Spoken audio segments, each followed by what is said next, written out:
It is 4:30 on Saturday, January 7th, 2022. 2023, I'm sorry. We are in 2023. That was a jawbone of a cow. There's some hardware back here. I'm not really sure what that is. And there's some old, this is woven wire, which is actually pretty useful. I might have to dig this up and try to make use of it for something. Here's a brick. I don't know what that brick is used for. Anyway, the grass here is pretty decent. Look at this. We had to drive through here. We were fixing shorts in the fence. There was a spot where the barbed wire was touching the fence. Oh, look, here's another turtle shell. I need to raise up that bottom wire. In some places it's too low. If we're catching turtles, we're doing it wrong. I don't want to catch turtles. I want to catch coyotes. I want to catch raccoons. You know, it's just too low. This is way too low. You do that for the whole fence and just check the height of all the wires. Go section by section. Anyway, yeah, the weather is 65 degrees, 68 degrees. There's a breeze blowing from the west, northwest. As the sun sets here. Clouds are beautiful. We didn't get rain that I can tell. Maybe a little bit in the early hours of the morning. And we fed them again 3 buckets full of feed that had soaked for 24 hours in water.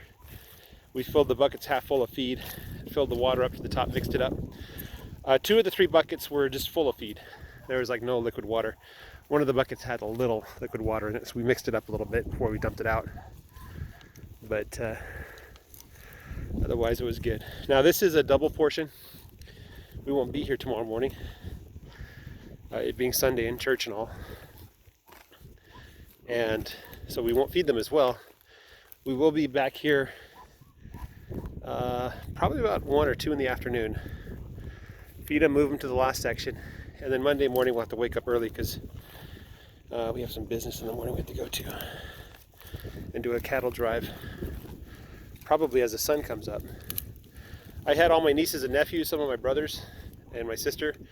They're in town here, and they wanted to see the farm, so we did a little farm tour for them. And I think the kids liked it. I think they liked the ducks and chickens more than the cows and the sheep. The cows are a bit wary of strangers.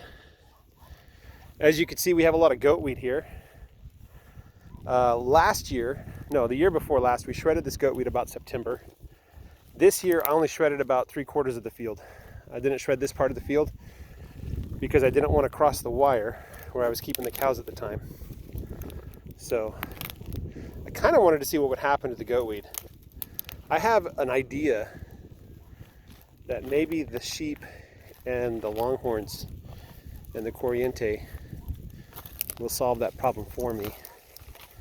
I have another idea that keeping the goat weed intact is actually good for the soil. I know that goat weed will come back the next year. So I'm making a major gamble here. But worst case scenario, I can just shred it. Get a tractor and just shred it. So, and the grass here is pretty decent. Their hollows, let's see what their hollows look like.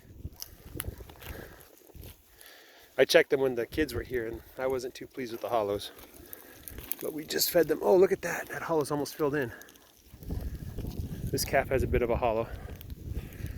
The cows are eating all the food, not the calves. So when I separate the calves out from the cows, which I might do soon. I might do it just so I can more quickly graze everything. But when I separate out the cows and the calves and wean the calves, I'll feed the calves, get their weight up, get them ready for sale. We'll see what happens. These Charolais calves are so cute with the curly hair. Anyway, that's all I got for you today. Just a beautiful sunset with the cows. Lots of good grass here. I'm very surprised at how much good grass there is. These thorns, so these are, I think locust, honey locust. I could be wrong. But these thorny bushes, they are notorious. People hate them. The spines on these thorns will puncture your tires. So you have to be careful when you're driving. They will puncture your tires. The cows don't like them, although I have seen calves nibble on their leaves. I think the sheep might nibble these down and kill them. I'm hoping so. If they don't, then I'll just cut them down.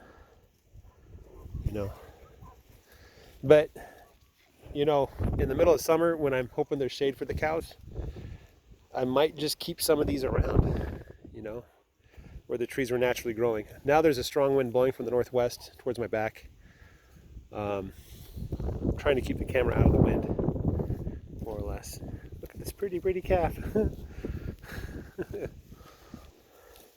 Here's number 19. Look at that grass. Look at that grass. I think this is even better than the beginning of my field. We'll see what happens. We'll see what happens. Hopefully this, the eating and the trampling, hopefully stimulates the grass to grow even faster, especially with the warm weather we're expecting. It's only going to dip down below freezing for a couple nights for the next month. And then we expect 50s and 60s.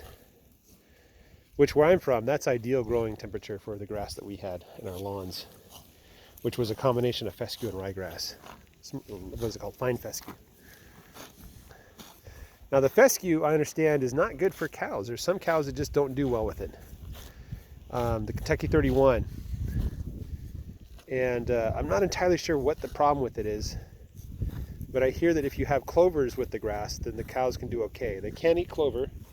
They can eat fine fescue, or the fescue, but they can eat the combination of the two. And the fescue is kind of nice because they are perennial. They don't die. The ryegrass grows, and when the seed heads form, they die. So the ryegrass propagates by seed, which I'm not mowing my fields, so I'm letting them just go to seed.